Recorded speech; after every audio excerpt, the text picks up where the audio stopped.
Assalamualaikum dan salam Malaysia Madani kembali membicarakan 5 berita pilihan dalam berita 5 at 5.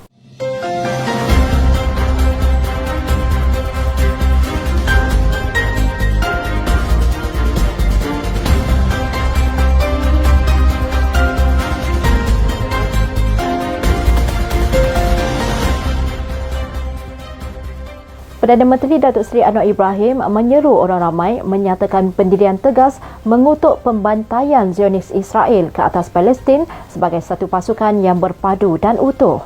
Semalam bertempat di Axiata Arena Bukit Jalil menjadi saksi solidariti lebih 16,000 rakyat Malaysia pelbagai latar belakang, bangsa dan agama berhimpun pada program itu yang bertindak umpama pembesar suara menunjukkan sokongan Malaysia kepada perjuangan rakyat Palestin dan menekan tindakan kejam Israel. Pada himpunan tersebut, Malaysia menyatakan pendirian dengan lantang, keras dan konsisten dalam mengutuk kekejaman rejim Zionis Israel terhadap rakyat Palestin terus-menerus disuarakan di pelbagai peringkat, kali ini menerusi gelombang Lautan Putih pada program Himpunan Malaysia bersama Palestin. Suasana semalam walaupun hujan rintik, peserta yang hadir dengan memakai baju serba putih dan maflar bermotifkan Palestin tidak mengendahkan keadaan itu dan mula berkumpul di pekarangan stadium sejak 5 petang sebelum mula masuk ke stadium pada 6.30 petang. Program dimulakan dengan solat maghrib berjemaah dan solat hajat bagi mendoakan kesejahteraan di Palestin,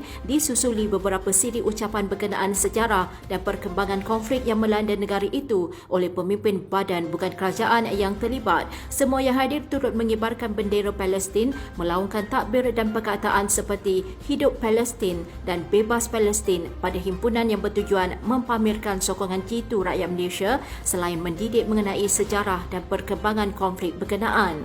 Ketua Wanita UMNO Malaysia Datuk Seri Dr. Noraini Ahmad menegaskan bahawa wanita UMNO mengecam kekejaman rejim Zionis terhadap rakyat Palestin, terutamanya wanita dan kanak-kanak.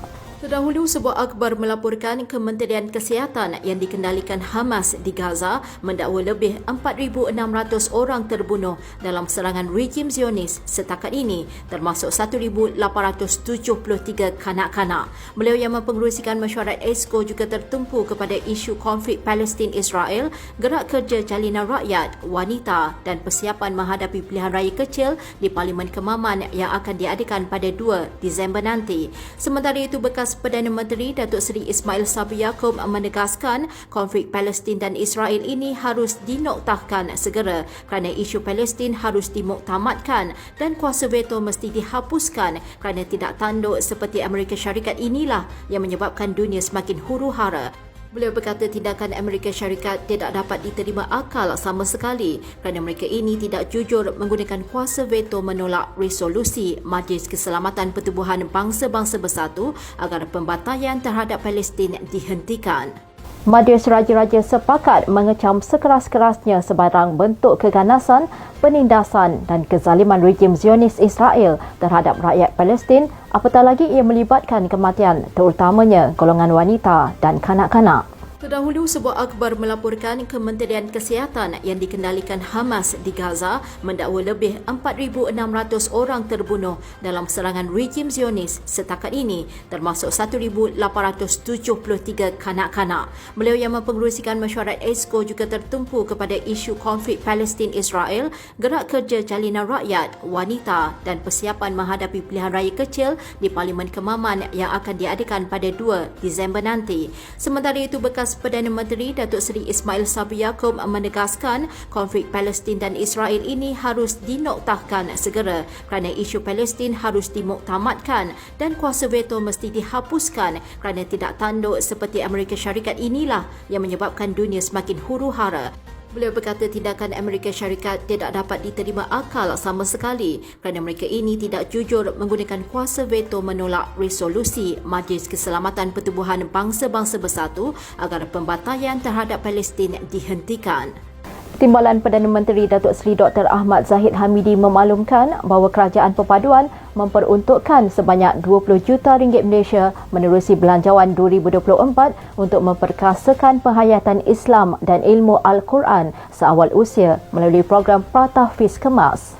Jelasnya, ini adalah bagi mencapai sasaran untuk melahirkan seramai 100,000 hufaz cilik menjelang tahun 2026, di mana program tersebut juga merangkumi pembentukan akidah dan penerapan nilai Islam dalam jiwa anak-anak agar mereka dapat membesar sebagai insan yang patuh dan taat kepada perintah Allah. Terdahulu, Perdana Menteri Datuk Seri Anwar Ibrahim pada 13 Oktober lepas telah membentangkan Belanjawan 2024 bertemakan Reformasi Ekonomi Memperkasa Rakyat berjumlah RM393.8 bilion Malaysia, iaitu belanjawan paling tinggi dalam sejarah belanjawan negara.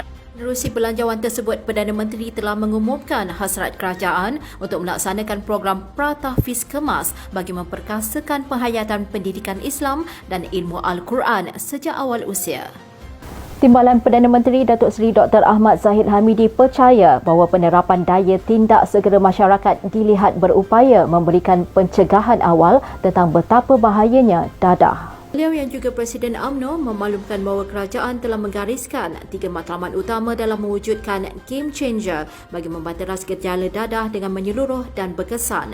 Beliau percaya penerapan daya tindak segera masyarakat dilihat berupaya memberi pencegahan awal tentang bahaya dadah kepada masyarakat dengan cara mendidik golongan berisiko melindungi diri daripada terjebak dengan gejala itu. Beliau memaklumkan terdapat 3 matlamat utama bagi misi pencegahan dadah, iaitu meliputi tindakan menghalang penyeludupan dan pengedaran dadah, meluaskan akses kepada rawatan dan pemulihan serta meningkatkan daya tindak dari bahaya dadah. Katanya dengan 3 matlamat utama yang dibentangkan akan membawa kepada 7 keputusan untuk membawa misi negara ke arah dadah terkawal 2025. Dan dari saya, Kaslinda Abdul Kadir, jangan lupa temu janji kita Isnin hingga Jumaat jam 5 petang, 5 berita pilihan hanya di Berita 5 at 5. Assalamualaikum dan salam Malaysia Madani.